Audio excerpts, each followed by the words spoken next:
fiery horse with the speed of light, a cloud of dust, and a hearty hi-yo silver. The Lone Ranger.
His faithful Indian companion Tonto, the daring and resourceful masked rider of the plains, led the fight for law and order in the early western United States.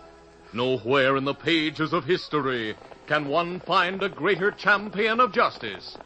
Return with us now to those thrilling days of yesteryear. From out of the past come the thundering hoofbeats of the great horse Silver. The Lone Ranger rides again. Come on, Silver. Let's go, big fellow. Hi-yo, Silver! Hi!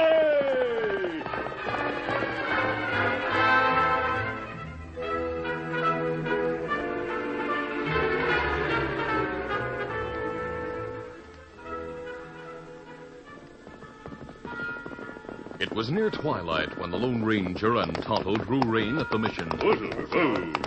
Their old friend, the Padre, who had been told of their approach by one of his Indian converts, met them at the door with a greeting. Welcome, my son. It's good to see you again, Padre. Will you not dismount? Thank you. Easy, big fellow. Easy, fella. Well, what brings you back to my humble mission?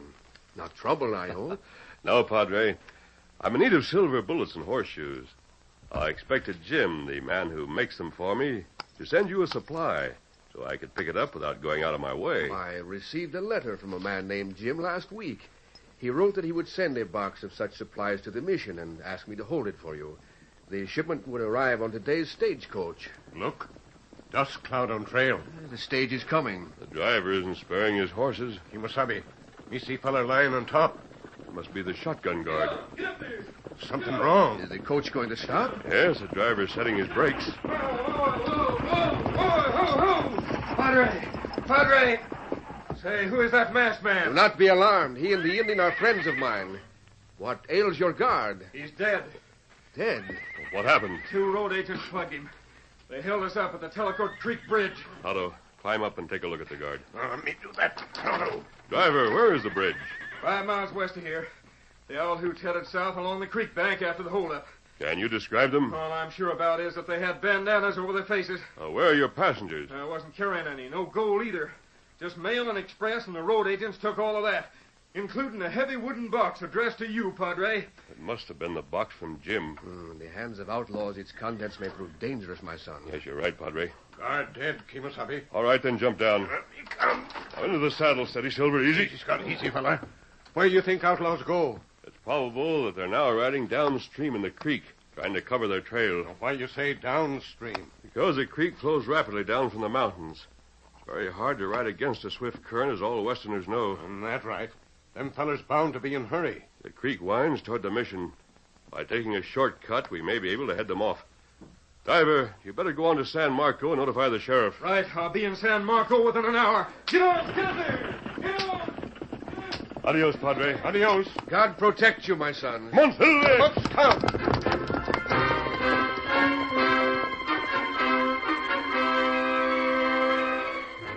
As the Lone Ranger and Tonto galloped away from the mission, the stage robbers examined their loot on the banks of the creek several miles below the bridge.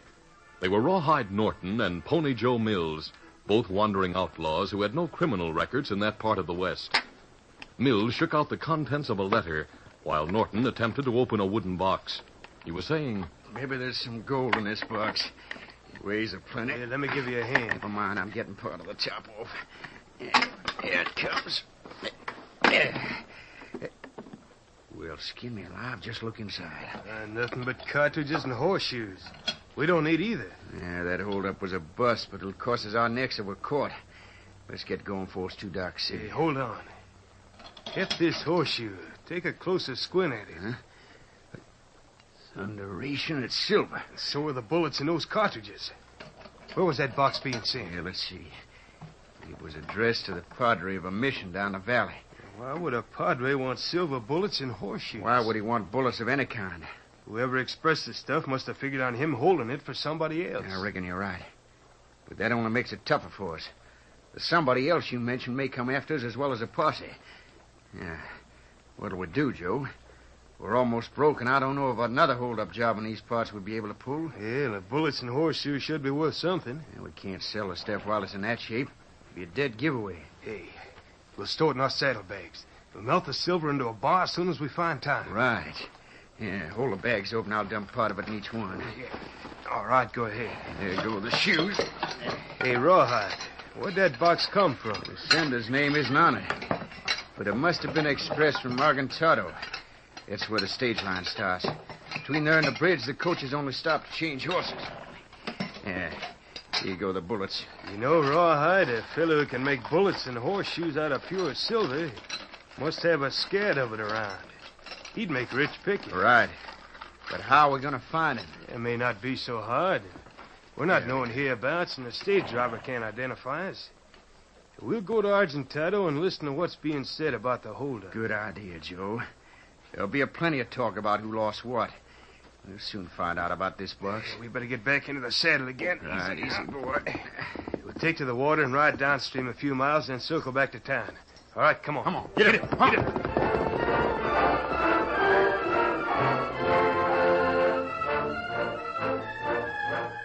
Soon after the outlaws turned their horses into the creek and began following its bed, the Lone Ranger and Tonto reached a point much farther downstream.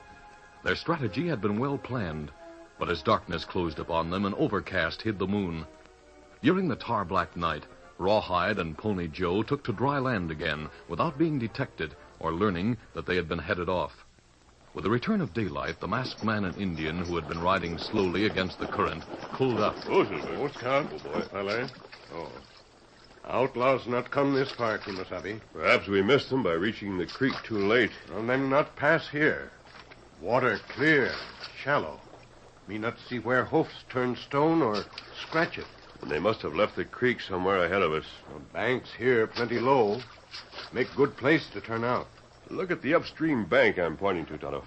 Ah, hoof prints there. And where them go?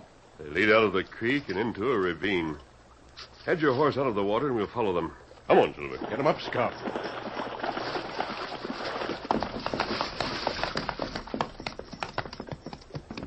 The sides of the ravine are covered with dwarf cedar. Right, make good place for ambush. But me not think outlaws know we trail 'em. They'll expect to be hunted by a posse. They may circle around and watch their back trail to learn whether they're being followed. What we do? I'll keep on tracking them through the open ground. You ride through the cedar breaks.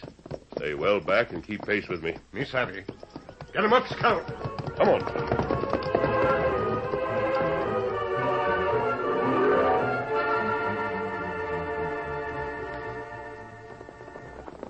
A few minutes after Tonto disappeared on one side of the ravine, the outlaws circled back on the other, executing the maneuver which the Lone Ranger had foreseen.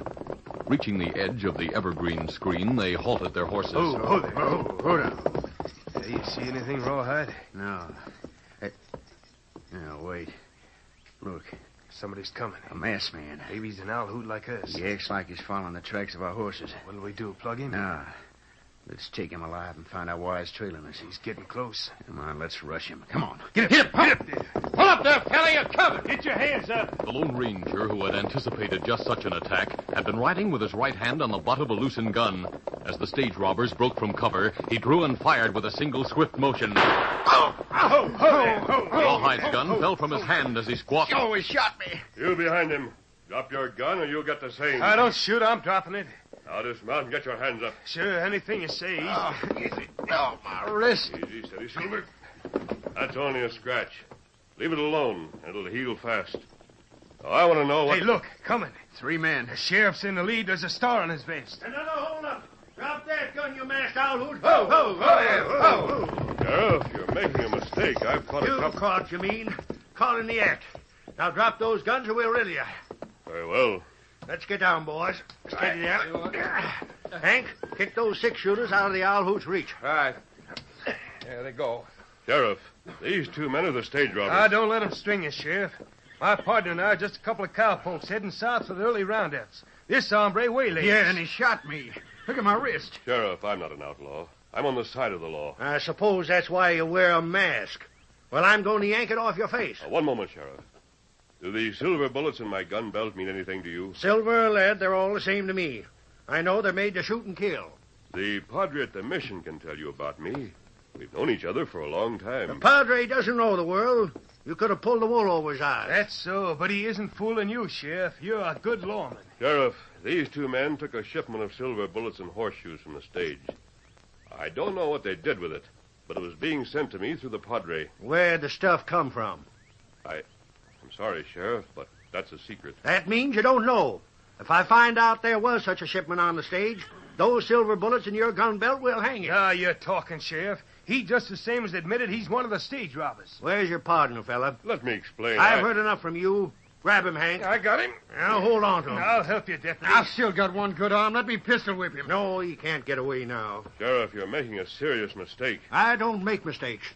Now, I'll take that mask off your face and handcuff you. As the sheriff reached for the Lone Ranger's mask, Tonto, who had been too far away to be of any previous assistance, reached the fringe of the cedar brake.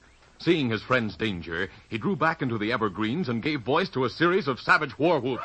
Hey, what's that? At the same time, he emptied his 6 guns into the ground. Startled by the yells and shouts which seemed to indicate an Indian attack, the sheriff, deputies, and outlaws turned their heads from the masked man and scanned the cedar brake. From the cover of the trees came more war whoops and another burst of firing. What are we up against? The instant Tonto's trick drew the attention of the 3 lawmen, the Lone Ranger snatched up his guns and swung into the saddle with a sharp command. Steady, Sheriff. Steady, you deputies. I'm taking charge. Hey, he's covering all of us. Why, you... Now drop your guns. That's my friend in the cedar brake. Then we haven't got a chance. There goes my gun. You better follow suit, boys. That's what we're doing. Sheriff, I'm sorry that I have to do this, but you gave me no other choice. I don't think that you'll go to the padre, and I know that I can't establish my innocence myself, or convince you of the guilt of the real stage robbers. Still trying to throw the blame on those poor cowpokes, are you? Well, I'll sing you swing yet. Now, calm down, Sheriff. You talk him into shooting us. I've tried to tell you that I'm on your side. So is my friend. But our lives are at stake. Now, all of you had better walk 100 feet down the ravine. At that moment, the lawmen and outlaws noticed that the horses they had left ground hitched had stampeded. There go our horses. You better head in the same direction. Come on, boys. Come on, you cowpokes. He's letting us off easy. I'm leaving your guns here. By the time you find your horses and get back to your weapons, my friend and I will be out of bullet range. Even if you are, we'll run you down. As soon as the lawmen and self-styled cowpokes were far enough away to assure his Come on, escape, Silver. the Lone Ranger headed Silver into the cedar brake where Tonto waited. Follow me, Tonto. The sheriff and his deputies will soon be on our trail. Get him up, Scout. Why you not bring outlaws along? It's taken too much time to hunt down their horses. And where we go? We'll circle back and go to the mission. Only the padre can clear us. Come on, Get him Silver. up, Scout.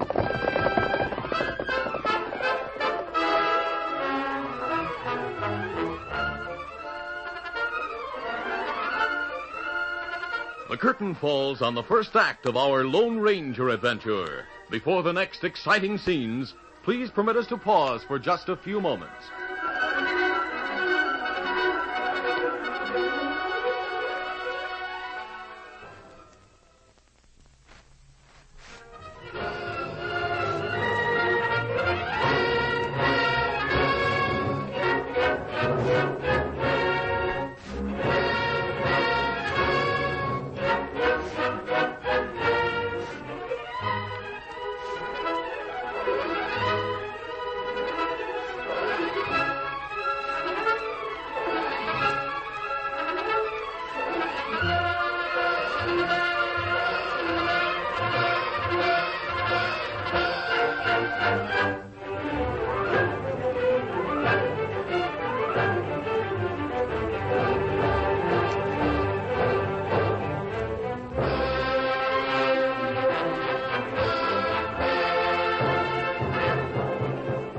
Tonto to continue. It was the following day when the Padre returned from San Marco, where he had seen the sheriff on the Lone Ranger's behalf. He found the masked man and Indian waiting outside the mission stables with their horses. Smiling, the venerable priest reported, My son, it is well that I spoke for you. The sheriff was greatly outraged by the ruse which enabled you to escape from him and his deputies. It was only after a long and, I fear, a rather heated discussion that I was able to convince him of your innocence. Thank you, Padre. Is he holding the real outlaws? Oh, they slipped away from him soon after your escape. Then we have gained nothing. They cannot evade divine retribution. But maybe them kill more people before them die. Better we go after them. Tonto, we're not equipped to hunt them now. Yesterday's ride almost wore off Silver's shoes. You used up most of your ammunition in the cedar break. I've only a few cartridges left. What we do? I'll have to use iron shoes on Silver for the time being. It isn't far to Tonto, so we'll go there first. I'll wait outside the town while you buy cartridges and have Silver shod. We're not likely to lose much time. Oh, me savvy. And when we start... Right now, steady, Silver. Steady, Easy. Scout. Steady. Adios, Padre. Adios, my son. Come on, Silver. Come on, Scout.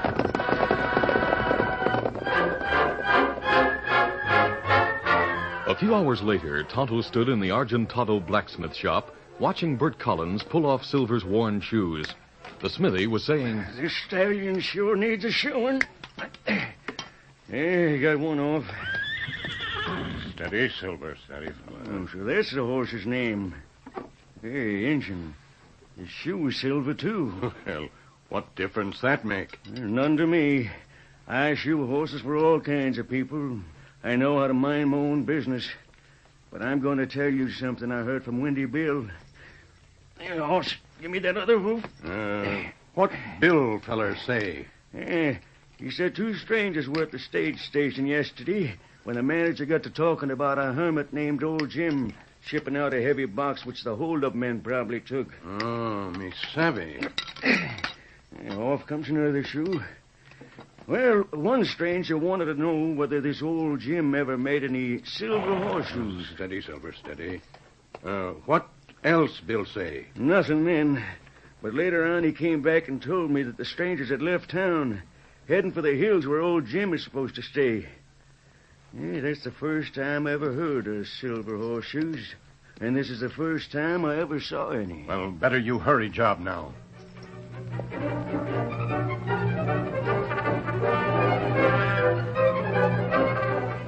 Tonto bought cartridges. Then, when Silver had been shod with iron, led him back to the outskirts of town where the Lone Ranger waited. In a few words, he told what he had heard at the blacksmith shop. The masked man swung into the saddle, saying, Easy. Tonto, that means the outlaws are trying to find Jim in our mine. And maybe Jim in danger. He may be dead even now. The crooks have been able to trail him to the mine. Them have 1 day start. Yes, we'll have to ride hard. Come on, Silver! Let's scout.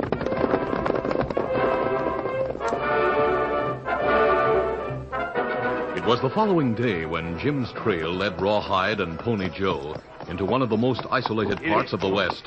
Rawhide was saying, Yeah, my wrist isn't bothering me a bit anymore. Yeah, the masked man was right about it. I'm still wondering who he is. What's the difference? He's in line to hang for our holdup. Likely the sheriff has caught him again. Hey, pull up. Hold it. What's the matter? Keep your voice down. I see a horse and mule over there by that hill. They're staked out. Yeah. And there's a shack by the side of the hill. Must be old Jim's place. Let's get down and leave our horses behind these rocks. Right, easy boy. What'll we do, walk right in on him? No, we'll wait for him to come out.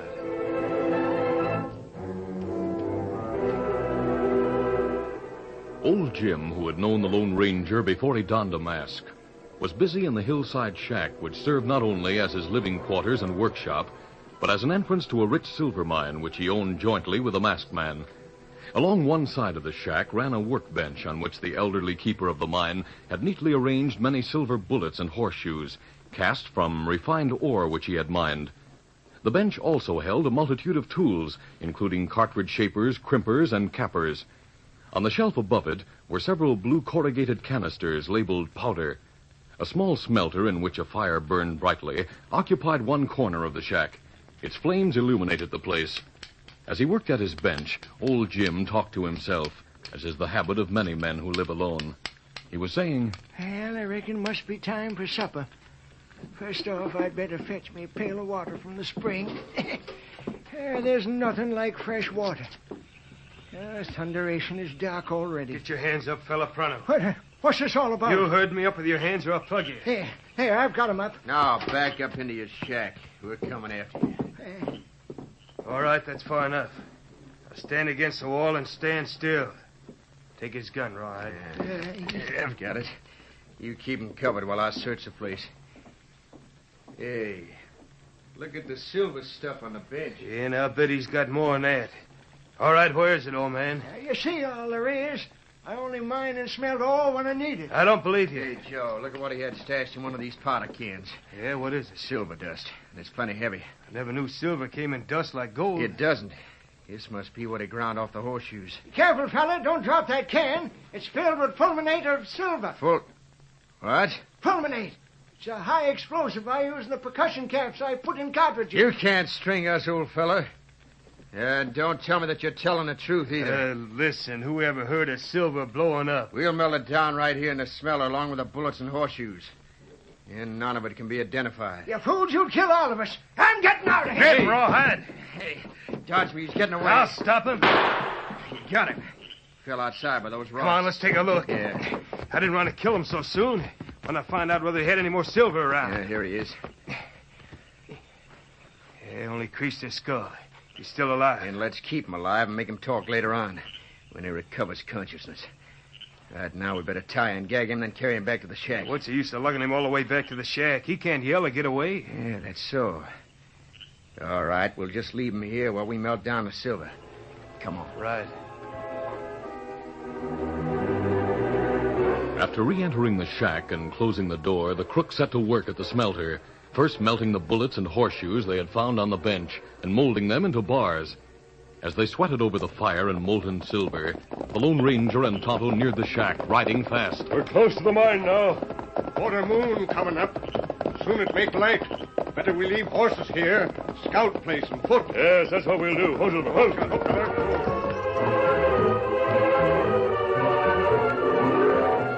As the masked man and Indian dismounted, Rawhide and Pony Joe cast another silver ingot. Rawhide was delighted. Joe, we've got enough silver now to seize to old Mexico, even if we don't find any more. We still have the bullets and horseshoes in our saddlebags to melt down. Go get them. Yeah, let's melt that can of silver dust next. All right. Pour it into the crucible. Yeah, there it goes. Yeah, the fire's almost out. Throw in some more charcoal and pump the bellows. At that moment, the Lone Ranger and Tonto crouched behind the rocks near the entrance of the shack. As they listened to the faint thumping of the foot-operated bellows inside, they were startled by another sound close at hand. Somebody groaned. Where is he? Here in shadow. It old Jim. Him shot. Is he No. dead? No, but him tied and gagged. Heart still beats strong. That's good. The outlaws are inside the shack. Take care of him when I try to find out what they're doing. As the Lone Ranger wormed his way toward the door of the shack, Tonto freed old Jim from his bonds and gag and gave him water. The aged minekeeper groaned again and opened his eyes. Tonto, you here? Everything be all right now, Jim. Where's our friend? Well, him crawled to shack to see what outlaws do. Tell him to come back. He's going to his death. Outlaws not see him. It isn't the outlaws. That's what they're doing. They may blow up the place any moment. Back, Kimosabe! Back, quick! Come back or you'll be killed. The Lone Ranger was unaware of the danger which threatened him, but he knew his friends well enough to heed their warning. As he turned and came to his feet in a crouched position, preparing to dash back to the rocks, Rawhide, who had been alerted by Jim's yell, rushed to the loophole in the door. Hey, what's happening out there? Somebody was right outside. Now he's running back. Plug him. This'll fix him. As Rawhide drew back the hammer of his sixth gun, a sheet of flame filled the shack. The explosion of the heated fulminate hurled the outlaws against the walls with terrific force, wrecked the smelter and workbench, and blew out the door. The shock of the blast, which woke 100 echoes among the moonlit hills, and the fierce outward rush of air from the shack, knocked the Lone Ranger from his feet, even though he had reached a zone safe from the flying debris. When he rose, he found both Tonto and Jim beside him. You hurt, Kimosabe? Not at all, Tonto. Jim, are you all right? I'm fit as a fiddle, except for a little headache. What happened in the shack? Those owl hoots tried to melt down fulminate of silver. While the Lone Ranger and Jim exchanged stories of the events leading up to the explosion, Tonto went in search of the outlaws' horses. A little later, the smoke cleared from the shattered cabin, permitting the masked man to explore it by candlelight. He soon rejoined Jim with a grim announcement. Well, the killers are dead. The shack will have to be rebuilt and much of your equipment replaced. And that's a small price to pay for getting rid of those varmints. Perhaps Todd and I should remain and help you, Jim. Well, I'll take care of the bodies and dispose of the horses. I can fix up the shack myself. You and Tonto ride on to places where you really need it. Me find horses, Kimasabi. Outlaws had stolen bullets and horseshoes in saddlebags. Me put 'em in our bags. Good. That supply will take care of my needs for quite a while. By the time you want more, I'll have them. Jim, you're a true friend. If you have any difficulty in rebuilding the shack, let me know through the Padre. I'll drop you a line. With the 2 outlaws dead, the secret of our mine is safe again. But there's always a chance that someone else may discover it. So be careful. You may depend on that. And adios, Jim. Adios. Adios, amigos. Well, here's the pail I had when I started to the spring. Blown clear out of the shack. And if it doesn't leak, I'll begin right where I left off and fill it. And as I was saying, there's nothing like fresh water. And I'm saying now, there's nobody like the Lone Ranger.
This is a feature of the Lone Ranger Incorporated, created by George W. Trendle, produced by Trendle Campbell Enterprises, directed by Charles D. Livingston, and edited by Fran Striker.